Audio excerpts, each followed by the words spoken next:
빛과 진리로 충만하신 하나님, 오늘 저희를 은혜와 평강의 자리로 인도해 주심을 감사합니다. 대림절 셋째 주를 맞이하는 이날 기쁨으로 오실 주님을 찬양합니다.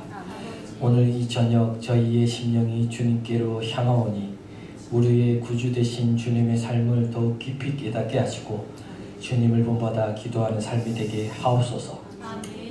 그러므로 내가 첫째로 권하노니 모든 사람을 위하여 간구와 기도와 도고와 감사를 하되, 하나님, 성도들의 아픈 것을 어루만져 주셔서 그들의 몸과 마음이 다 치유되는 역사가 일어날 수 있게 인도해 주시옵소서.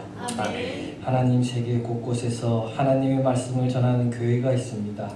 주 안에서 하나 되어 이 땅을 주님의 빛으로 환하게 소금으로 썩지 않게 만드시고 복된 교회들이 되게 하여 주시옵소서. 아멘.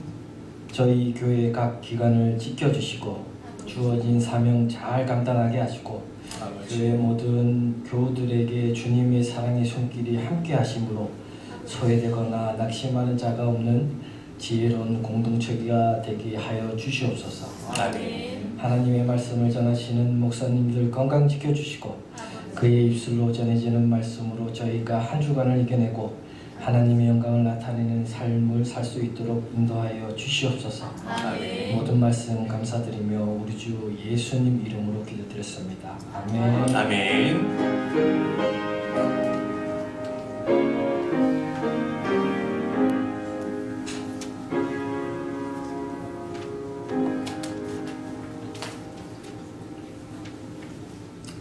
오늘 하나님께서 우리에게 주시는 말씀은 창세기 21장 32절에서 34절의 말씀입니다. 창세기 21장 32절부터 34절 한 목소리로 함께 받들어 봉독해 봅시다. 시작. 그들이 브엘세바에서 언약을 세우며 아비멜렉과 그 군대 장관 비골은 떠나 블레셋 사람의 땅으로 돌아갔고 아브라함은 브엘세바에 에셀 나무를 심고 거기서 영원하신 여호와의 이름을 불렀으며 그가 블레셋 사람의 땅에서 여러 날을 지내더라. 아멘. 아브라함의 서자 이스마엘은 이삭이 젖을 떼자마자 최소 만 3살이 되었을 때 남자의 기능을 하지 못하도록 성적인 위해를 가하려고 짜하크, 성적인 학대를 가했습니다. 바로 그 현장을 이삭의 친모인 사라가 두 눈으로 보았습니다. 눈으로 보는 그 상황에서 얼마나 화가 났겠어요. 그래서 사라는 아브라함에게 말합니다. 당장 이스마엘과 그의 친모인 하갈을 내쫓으라. 하나님께서 아브라함을 불렀습니다. 그리고 이렇게 이야기합니다. 아브라함아, 사라가 너에게 한 그 말을 다 들으라. 즉 이스마엘과 하갈을 내보내라는 것이죠. 아브라함은 하나님의 그 말씀을 심중으로 받아들였습니다. 그리고 하갈과 이스마엘을 내어보내죠. 그것은 당시로서는 상식적으로 있을 수 없는 일이라고 했죠. 왜냐하면 자식은 당시에 가장 큰 재산이라고 했잖아요. 자식 중에서도 아들은 또 어떻습니까? 재산 중에 재산 아니겠습니까? 비록 이스마엘이 서자이고 상속권을 받지 않는다 하더라도 아브라함 집에 그냥 놔두면 그가 낳는 모든 후손들도 아브라함의 후손이자 재산이 되는 것 아니겠어요? 그럼에도 불구하고 하나님의 명령, 하나님의 말씀 한마디에 자기 핏줄인 이스마엘을 미련 없이 내보내는 겁니다.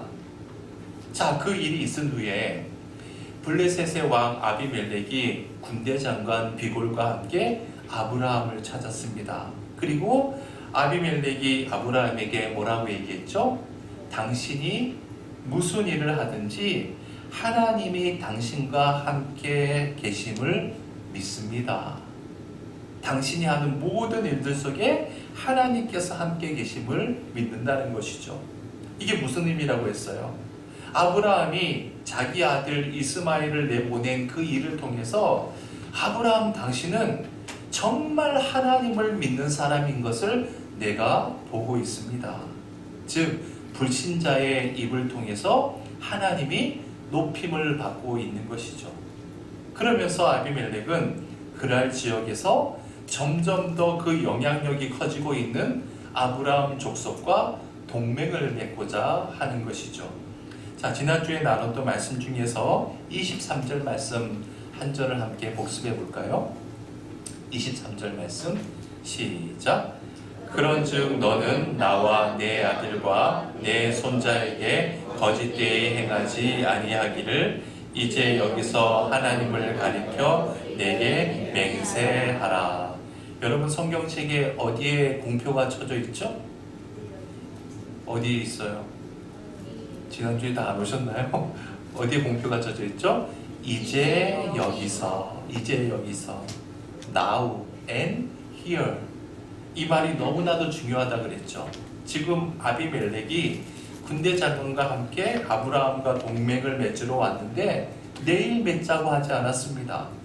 저쪽에 가서 맺자고 라고도 하지 않았습니다. 지금 당장 여기서 동맹을 맺자는 거예요. 여러분 생각해 보세요.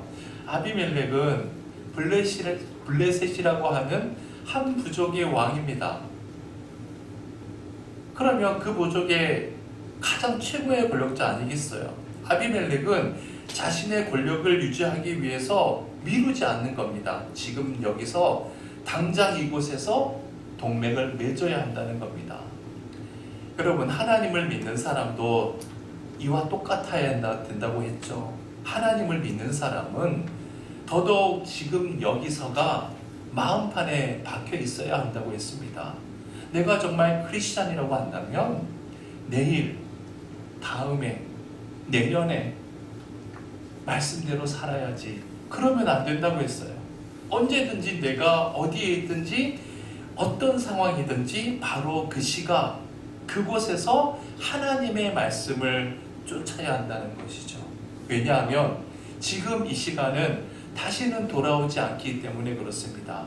따라서 지금 여기서 하나님의 말씀으로 그 시간을 건져 올리는 사람만 일평생을 더 나아가서 영원을 건져 올릴 수 있는 것이죠.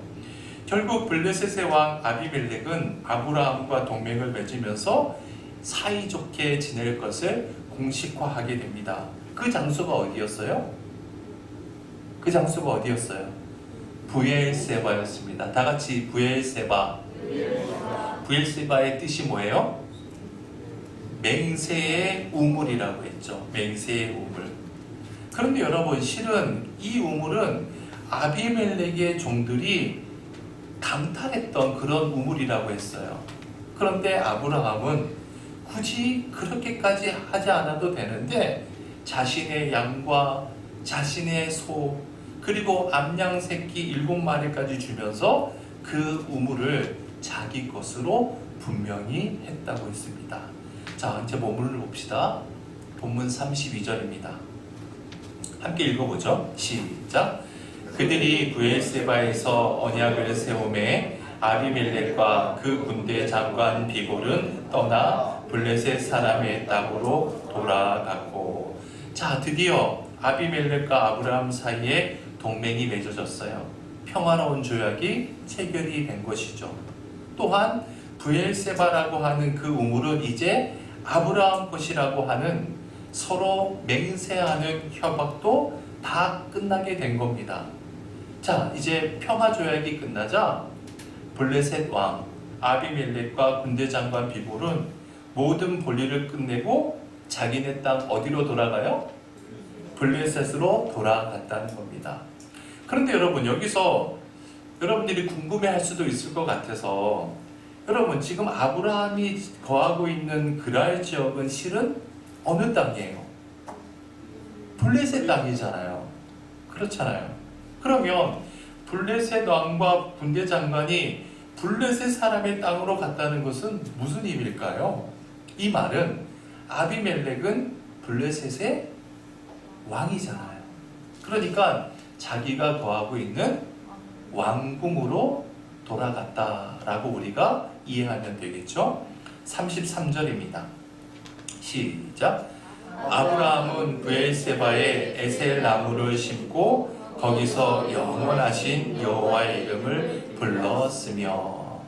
자, 아브라함이 브엘세바에서 아비멜렉과 서로 맹세하면서 자기 것으로 그 브엘세바를 삼았는데, 그리고 거기다가 무엇을 심었다고요? 에셀 나무. 여러분, 에셀 나무가 뭔지 아세요? 무슨 나무일까요? 에셀 나무 본 적 있나요? 예, 에셀 나무는 우리나라에 서식하는 나무는 아닙니다. 화면을 한번 보세요. 에셀 나무를 제가 이스라엘에 가서 직접 본 적이 있습니다. 근데 뭐 이렇게 아주 특별한 건 아닌데 우리나라로 따지면 약간 소나무과에 속하는 것 같아요. 에셀 나무는 우리나라에는 서식하는 나무가 아닙니다. 이 나무는 중동 지역의 광야의 모래 언덕이나 소금 땅에서도 잘 자라는 늘 푸른 나무, 우리식으로 얘기하면 상록수라고 보면 될 수 있어요. 여러분 생각해 보세요. 에셀 나무가요, 풀 한 폭이 없는 황량하고 척박한 광야에서 자라는 무한한 생명력을 지닌 상록수예요. 화면에 보이듯이 사방이 다 뭐예요? 다 흙이에요. 또는 자갈이에요. 흙, 자갈밭인데 푸른 상록수가 세워져 있다고 생각하면 얼마나 신비스럽고 영원하게 보이겠습니까? 그걸 한번 머릿속에 그려보자고요. 그래서 그곳에 에셀 나무를 심고 아브라함이 뭐라고 해요? 영원하신 여호와의 이름을 불렀으며. 여기서 불렀다라고 하는 말은 제사를 드렸다 또는 제단을 쌓았다. 오늘날로 말하면 어떤 표현일까요? 예배를 드렸다. 그런 의미가 되겠죠. 그런데 여러분, 누구에게 예배를 드렸나요? 영원하신 여호와께. 영원하신 여호와께 예배를 드렸다. 여러분, 오늘 본문에서 이 말씀이 너무나도 중요하고 우리에게 얼마나 큰 감동을 주는지 모릅니다. 자, 보세요. 지금 아브라함이 하나님에 대한 알아감이, 하나님에 대한 그 지식이 절정에 다다르고 있는 겁니다. 여러분, 하나님께서 아브라함을 처음 부르실 때 아브라함에게 하신 말씀을 한번 봅시다. 창세기 12장 1절 2절입니다. 시작. 여호와께서 아브라함에게 이르시되 너는 너의 고향과 친척과 아버지의 집을 떠나 내가 네게 보여줄 땅으로 가라. 내가 너로 큰 민족을 이루고 네게 복을 주어 내 이름을 창대하게 하리니 너는 복이 될지라. 여러분 잘 보세요. 여호와 하나님께서 아브라함을 처음 부르실 때 하신 말씀은 한마디로 뭐예요? 내가 너에게 뭐를 주겠다? 복을 주겠다. 너에게 복을 주겠다. 즉 아브라함이 가장 먼저 하나님을 대면하면서 경험한 하나님은 어떤 하나님이죠? 복 주시는 하나님. 어떤 하나님요? 복 주시는 하나님. 그렇습니다. 아브라함이 처음 하나님을 만났을 때 그의 머릿속에는 그 하나님은 복 주시는 하나님밖에 없었어요. 여러분, 이것은 우리 모든 그리스도인들의 공통점이기도 합니다. 우리가 처음 하나님을 만나는 접촉점은 하나님을 바르게 알아서가 아닙니다. 여러분 생각해 보세요. 나는 유한한 존재이잖아요. 그러므로 내 뜻대로 되는 게 없어요. 내 사업의 문제, 내 직장의 문제, 내 건강의 문제, 물질의 문제, 사람들과의 그런 관계의 문제, 자식의 문제, 어느 것 하나 내 뜻대로 되는 것 있나요? 없잖아요. 그래서 하나님의 도움 속에서 내 문제가 해결되기를, 무엇인가 내 뜻이 이루어지기를 바라는 그런 마음에서 하나님을 만나게 되는 거 아닙니까? 여러분도 한번 생각해 보세요. 여러분 각자를 한번 생각해 보자고요. 여러분들이 처음 교회를 등록했을 때 하나님을 어떻게 인식했나요? 하나님은 여러분에게 어떤 분이셨나요? 교회 나오면 복 받고 모든 게 잘 될 거야. 그런 기대감, 그런 소망을 먼저 품고 교회 나오지 않았습니까? 대부분의 초신자들이 다 그래요. 그게 나쁜 건가요? 그렇지 않습니다. 그게 유치한 것 같아도 그것은 종교성을 갖고 있는 우리 인간의 본성이자 좋은 동기가 될 수 있는 거예요. 문제는 거기에 계속 멈춰 있으면 안 된다는 것이죠. 정체되어 있으면 안 되는 것이죠. 지금 아브라함을 보세요. 여전히 복을 주시는 그 기복의 신앙에 멈추어 있지 않았다는 겁니다. 창세기 17장으로 넘어가 봅시다. 창세기 17장 1절 말씀 봅시다.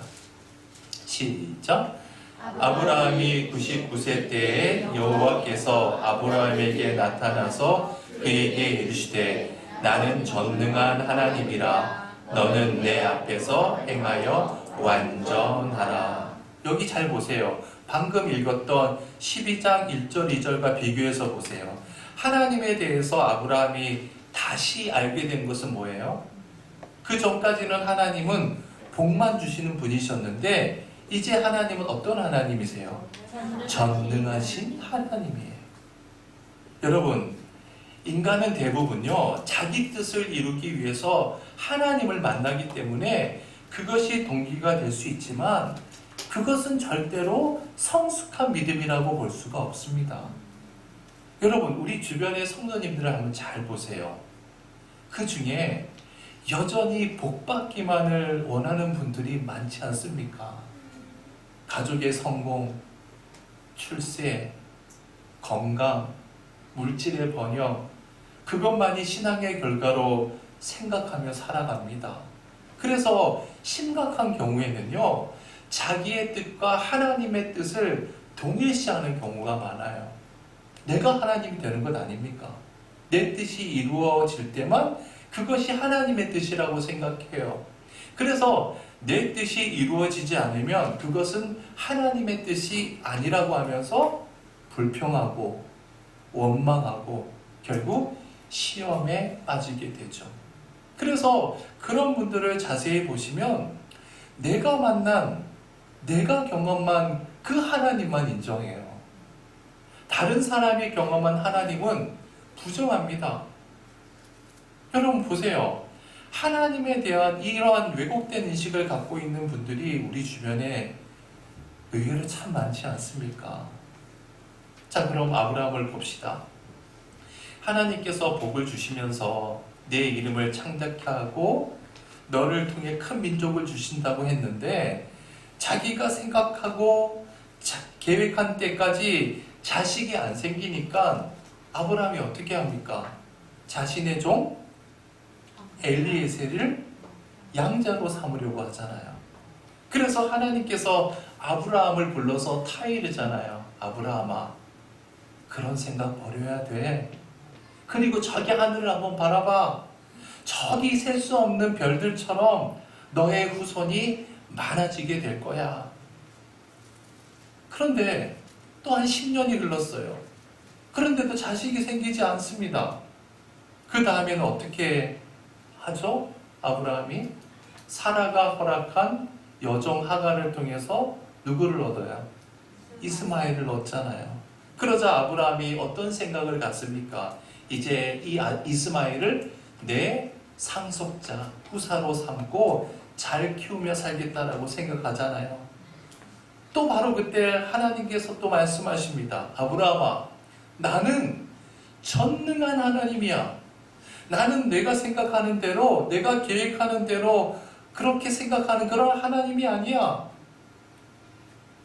이스마엘도 아니고 엘리에셀도 아니야. 비록 너의 아내 사라가 생리가 멈추었지만 너의 아내 사라를 통해서만 너의 후사가 태어날 거야. 그래서 아브라함이 하란을 떠난 지 24년 만에 드디어 깨달은 것은 하나님은 나와 다른 분이라는 거예요. 나의 생각과 하나님의 생각은 다르다는 것. 하나님께서 일을 이루시는 방법은 나의 방법과 절대로 다르다는 것. 하나님은 나와 다른 전능하신 하나님, 엘샤다이의 하나님을 깨닫게 된 것이죠. 여러분은 어떻습니까? 내 기도가, 내 소원이 이루어지지 않는다고 주저하거나 하나님을 의심하고 있지는 않습니까? 그럴 때마다 하나님과 나는 절대로 같지 않다는 것을 인식하는 것이 중요합니다. 하나님은 전능하신 분이야. 나와는 절대로 다른 분이시라는 것을 자각하는 것이 중요한 것이죠. 여러분 꼭 기억하십시다. 나에게는 절대로 불가능해 보이지만 하나님은 모든 것을 가능케 하시는 전능하신 하나님 되십니다. 자, 그런데 아브라함은 오늘 본문을 통해서 한 단계 더 성숙한 믿음을 보여주고 있어요. 33절을 다시 한번 봉독해 봅시다. 시작.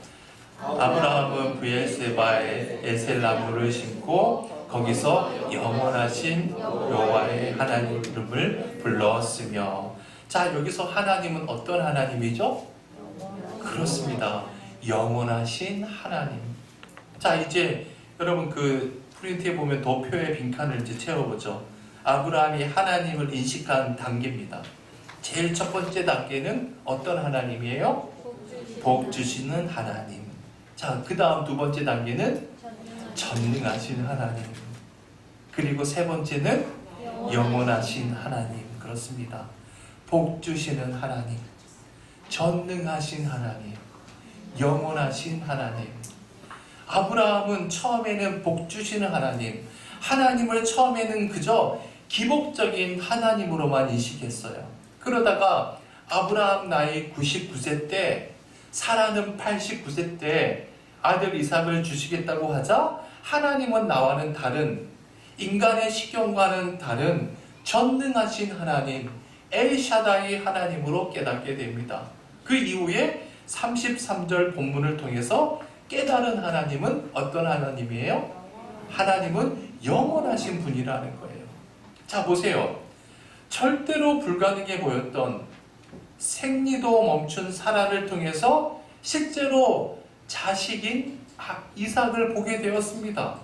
또한 아비멜렉의 종들이 자신의 우물을 강탈해가는 사건이 있었어요. 그런데 하나님의 때가 되었을 때 아비멜렉 앞에서 당당하게 강탈해갔던 그 사건에 대해서 낱낱이 밝히고 그로 하여금 자기 우물이라고 브엘세바라고 맹세케 하시는 하나님을 경험하면서 아브라함은 하나님에 대해서 하나님이야말로 영원하신 여호와 하나님이셔 라고 고백하고 있는 것입니다.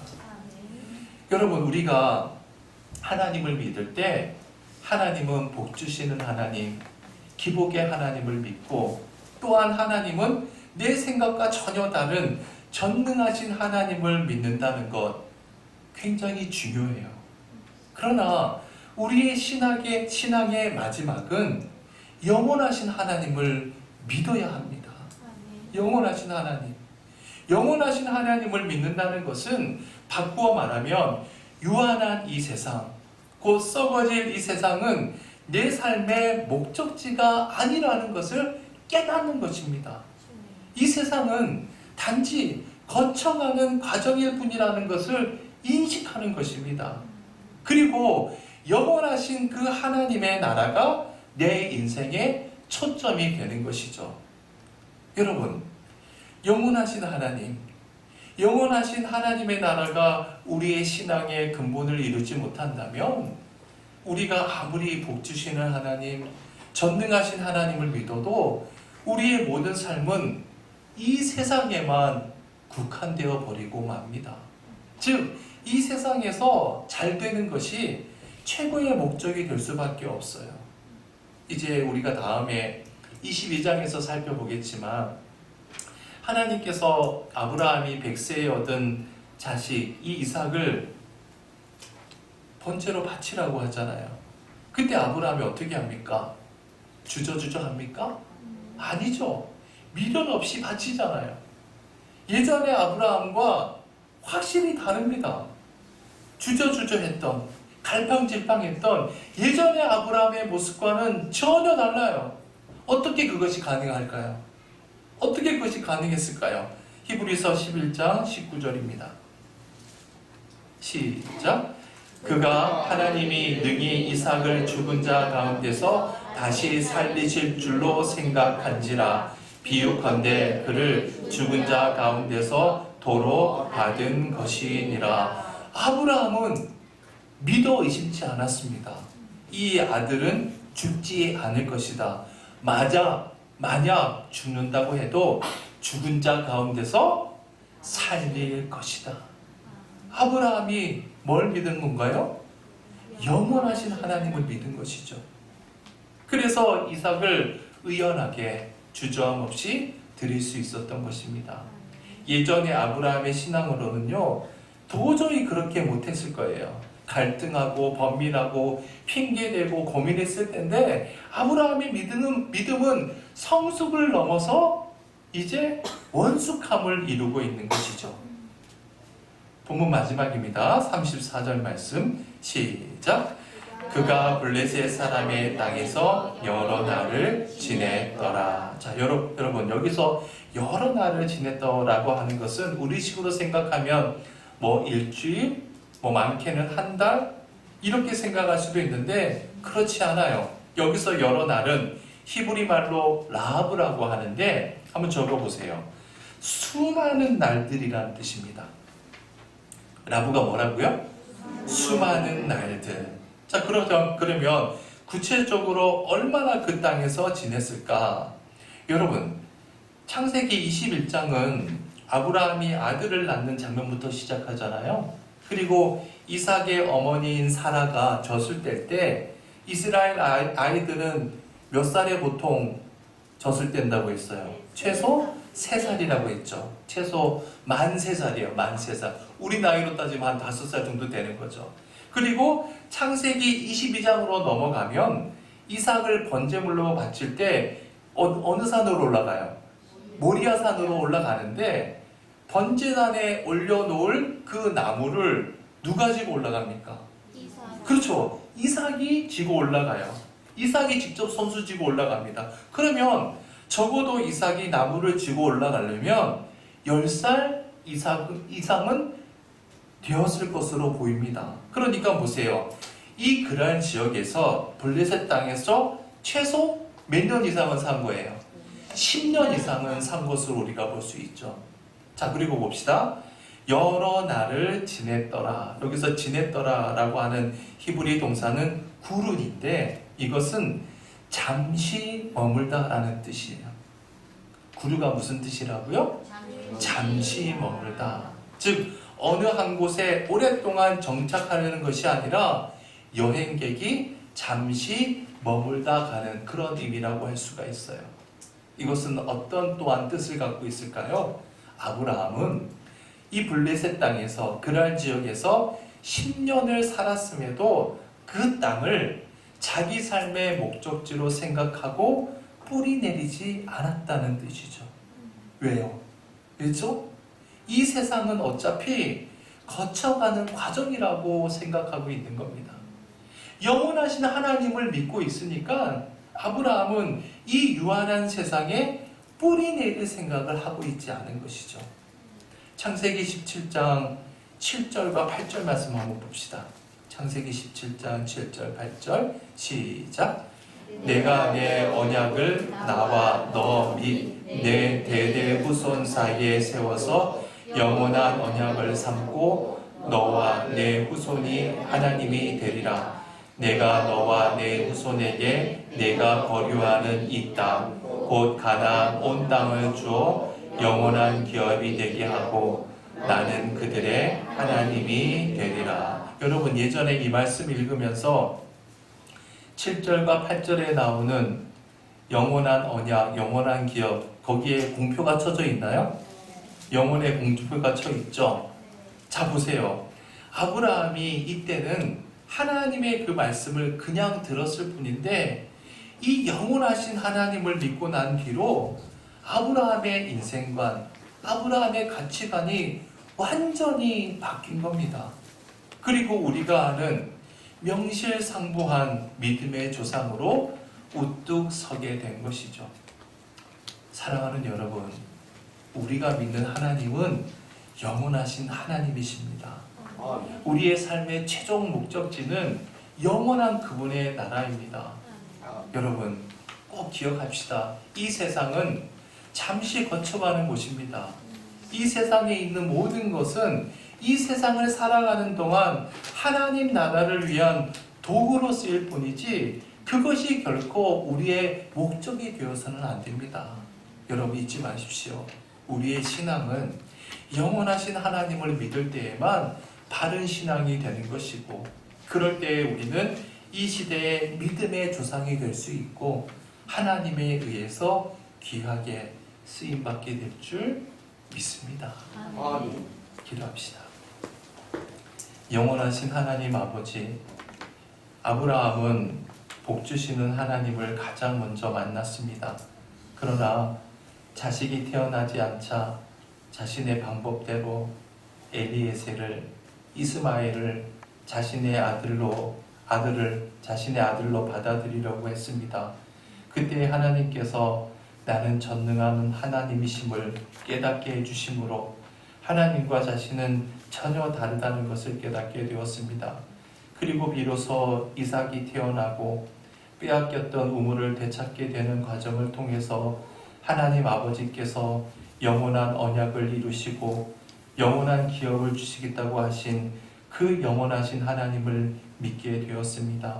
주님, 우리가 영원하신 하나님을 믿기 전까지 우리는 어쩔 수 없이 이 세상을 섬기는 세상의 사람으로 살아갈 수밖에 없습니다. 그러나 이제부터 이 세상은 우리의 목적지가 아님을 깨닫게 하셨사오니 영원하신 하나님의 나라, 영원하신 여호와 하나님을 내 인생의 목적으로 삼고 영혼을 쫓는 우리의 신앙이 될 수 있도록 인도하여 주옵소서. 모든 은혜 감사드리며 예수님의 이름으로 기도드립니다. 아멘. 우리 찬송가 435장 우리 결단의 찬양으로 올려드립시다.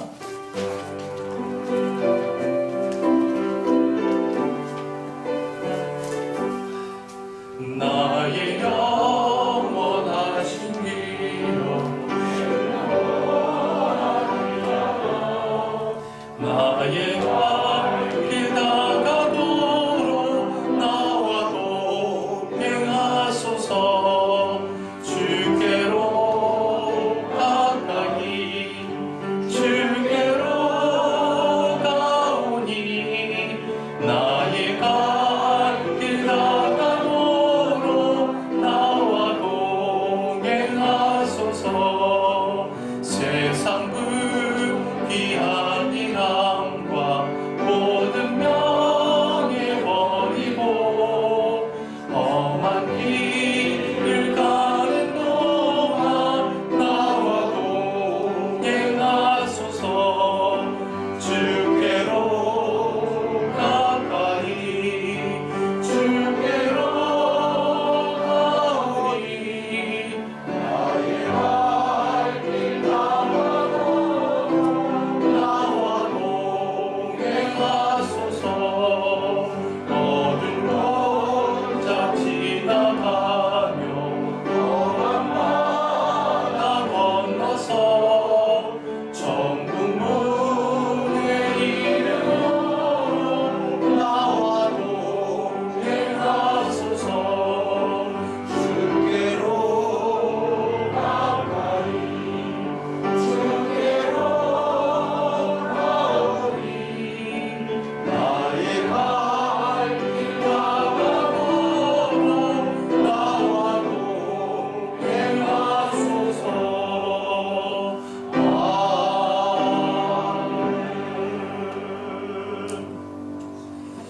하늘에 계신 우리 아버지여, 이름이 거룩히 여김을 받으시오며 나라의 임하옵시며 뜻이 하늘에서 이룬 것 같이 땅에서도 이루어지이다. 오늘날 우리에게 일용할 양식을 주옵시고 우리가 우리에게 죄 지은 자를 사하여 준 것 같이 우리의 죄를 사하여 주옵시고 우리를 시험에 들게 하지 마옵시고 다만 하나님께서 구하옵소서. 대개 나라와 권세와 영광이 아버지께 영원히 있사옵나이다. 아멘.